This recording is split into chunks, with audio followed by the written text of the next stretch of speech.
Hello, everyone. Welcome back to another review. Yes, today we're looking at Jadatoys. Oh my goodness, what a surprise. Ultra Street Fighter 2, the final challengers, M.Bison.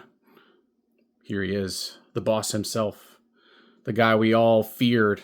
Well, at least until Akuma made his debut in Super Street Fighter 2 Turbo. Wonderful box. Arcade buttons, joysticks, all that good stuff. It's got an extra armor piece in there. I'm not really sure why. I guess I'll figure that out when we get into it. Extra set of hands. The claw grip. 2 clenched fists for when he's putting the smackdown on everybody with psycho power. Look at that. Nice face sculpt. White eyes. Can't see into that guy's soul. Does he even have one? Angry face Bison. Energy effect, psycho power, energy effect. Okay. Side profile, M.Bison, life bar with the Shadowloo. Company flag. Country of origin, nobody knows. Fighting style, psycho power. I don't know if that's a fighting style or more of just what he uses to obliterate his opponents. Look at that T-Hawk right there. Vega. The other side, the good guys. I made the conclusion that that's DJ. These are all good guys. These are all bad guys. Well, not T-Hawk. He's actually a good guy. He was kind of a douche in the animated movie, though. Trying to fight Ken unprovoked. Character lineup. Little still shot of him on the back. Ultra 2 logo. Oh, yeah, don't forget. Don't eat your toys. 13 plus logo. Warning. Choking hazard. All right. You guys know the drill. Let's get this thing open. Let's check him out. Does he live up to the hype? Okay, and we're back. So, handling this figure for a few minutes, there is one, maybe 2 things that definitely are, I don't want to say annoying, maybe just minor inconveniences, but the figure looks great. But first, let's look at the box again. Let's look at the cover art they put inside here. There's the instructions. I'm so glad I kind of looked at those because it really showed you how to mess with the cape pieces. And yeah, how to install those, how to put those on. The really beautiful 16-bit art on the back where he is stationed in Thailand. Even though that's not where he's from, according to the anime movie, that's exactly where one of their main headquarters are. Shadowloo, that is. It looks great. All right, so we're going to put this over here. And before we get into the figure, let's look at the hands and the head and all that stuff. You got the typical claw hands. He uses this pose, I guess, these hand poses a lot. And it's more because he is grabbing his opponents by their faces and just giving them the biz. Let's do the energy effect. Nice purple. Love it. Purple is one of my favorite colors, so. As always, at the end of the video, I'll show you guys some really cool poses. Here's my first issue with this figure is these. The way they go on.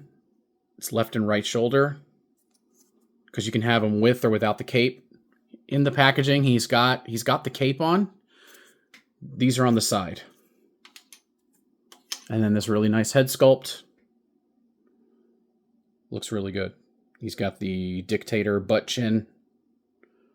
A little bit of the hair sticking out the back. His nice Shadowloo insignia on the hat. And yeah. Very nice. All right. Let's get into the figure. So, right off the bat, I'm going to tell you, moving his arms around, you're not going to get 360 movement out of these arms because of the cape. Now, you have to take the cape off if you want to move his arms all the way around in circles. And, it's just a movement thing. Most times you're not going to have your character off the shelf and spinning the arms around in circles. But first, the head. It's on the double neck peg like the other ones. This one's just not as obvious. His head moves around. He can tilt to the side. Give you the, do you have a cookie for me? look. That's as far up as he looks, which perfect because Psycho Power, you know, Psycho Crusher. He can look down that much as he looks down at his opponent's lifeless body. Bicep swivel. He's got butterfly joint. Yay! That's as far back as they go. He's got wrist movement. This already came off. That right there. You can go like that. He can crunch the fist. Double jointed elbow. Yep, without breaking his arm. Adam, what are you doing? So he's got big manly muscles, so it's really hard to get the full movement of it, but it is there. Soft ratchets, don't forget, so please be careful. Don't break. That's as far as that goes. But he does have a double jointed elbow. So I don't even know how to explain this, but the instructions tell you that you have to, when these are on, you're supposed to pull up and off. To put it back on, that's a different story. It's really hard to see on camera, but you can kind of see where it's supposed to grab underneath and then it's supposed to snap in place. My right side, his left, doesn't like to hold in place. So if you're going to pose this guy, you need to just kind of get it on there as much as you can. It doesn't like to snap in place. You can hear it. Okay, so now it's making me look like a fool. It actually did snap in place. It's still not 100% though. This side is a lot better. He does have a wire cape. There is a wire in here. And it does hold up. I mean, check that out. You can get some really cool action poses with his cape flying in the wind. Off to the side, it's got a wire inside, so there you go. You can do action cape poses, which I'll try to do my best to show some at the end of the video, like I always do with these figures. Let's get to the waist, just like all the others. Side to side, not as much as like DJ or Dulcim. Dulcim's probably got one of the best, which is perfect. He's that type of character. Thigh swivel all the way around. Oh, wait. We got to show the splits. I didn't do that last time. The splits, yeah, kind of. It doesn't have the opening right here. It does in the front, so I guess that helps. But that's the splits he can do. Double jointed knee, which, you know, looks funky because it's the red plastic underneath right here. Or vinyl? I don't know what kind of material this is. If anybody knows, please let me know down below. But you can do that. It's a nice silver paint that at least they use on these pieces. It's nice gunmetal gray. He can move his foot back and forth. Goes down that far, which is good. I want to say he tilts his feet out when he does a Psycho Crusher, which should probably also be good for the knee press attack. That's as far as you can go with the... you really can't because of this right here. It's just blocking the whole movement of it altogether. But he looks good. Very awesome representation of the Shadowloo leader, M.Bison, or Vega, depending on what you want to call him. We all know that story. It's been told a million times over.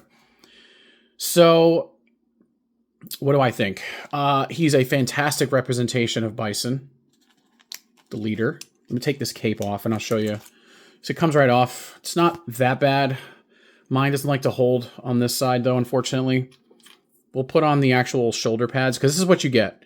You can swing these back and forth. They kind of attach.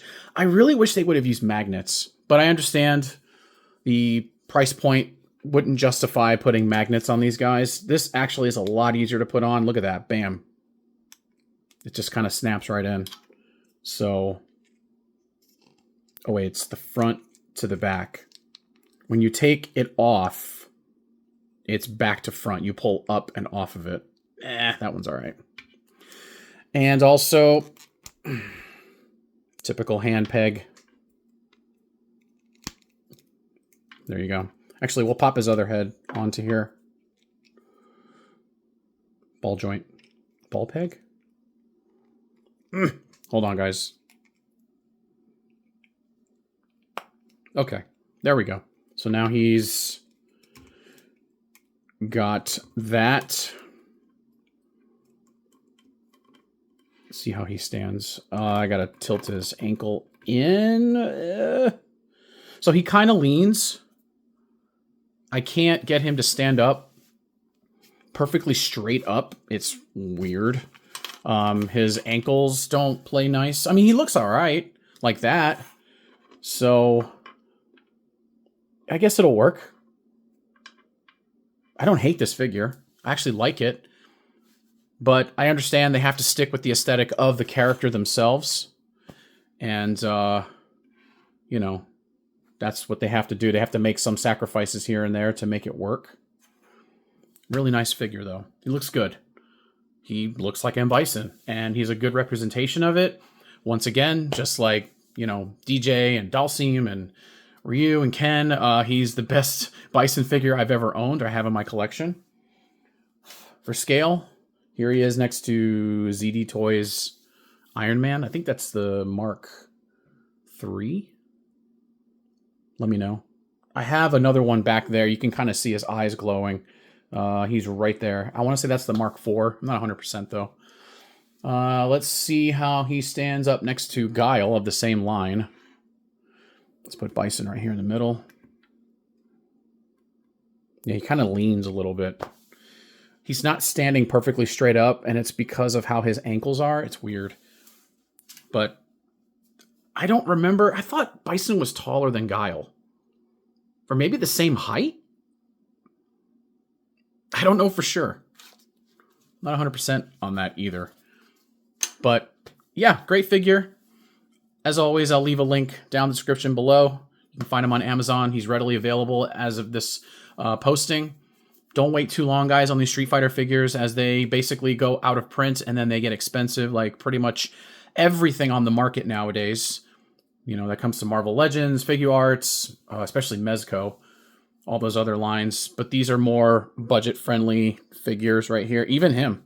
Well, last time I checked, they were getting up there in price too, because again, as they go out of print, harder to find them. But that's it, guys. That's all I got for you. Thank you so much for watching.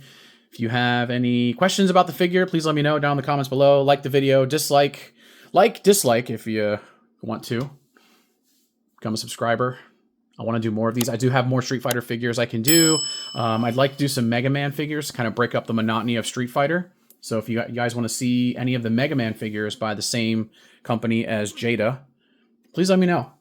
I'd appreciate the feedback. Thank you guys so much. And I'll catch you guys on the next video. Later.